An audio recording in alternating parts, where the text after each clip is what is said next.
Autre chose à présent, vous le savez, c'est une actualité qui fait débat sur les colonnes des médias et même au sein de l'opinion publique.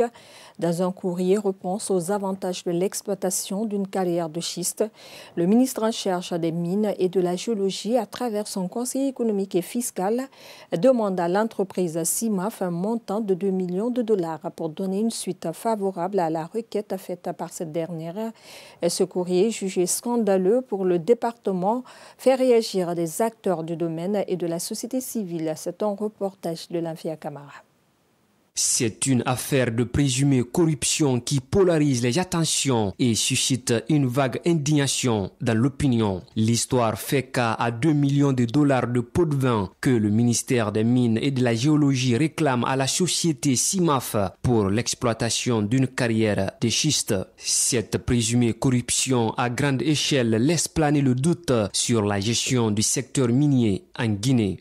Le ministère des Mines et de la Géologie doit donner beaucoup plus de précision par rapport à cette requête. À quel titre il demande les 2 millions et qui doit percevoir les 2 millions et quelle est en fait la loi qui soutient le paiement de ces 2 millions de dollars.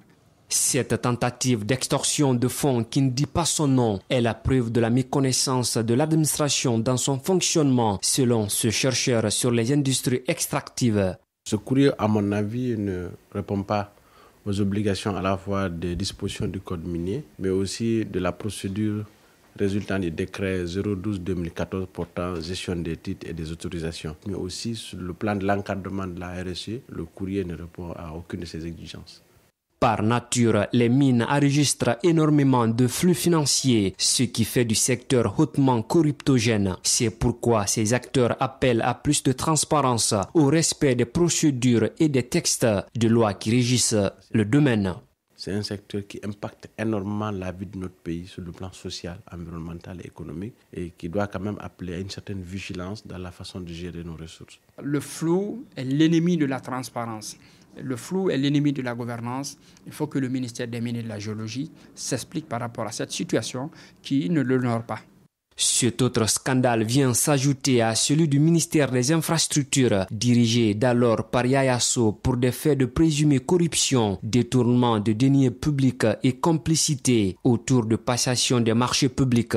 2 dossiers différemment traités par des autorités au plus haut niveau. Pour l'un, silence radio et pour l'autre, tout de suite, les sanctions étaient intervenues.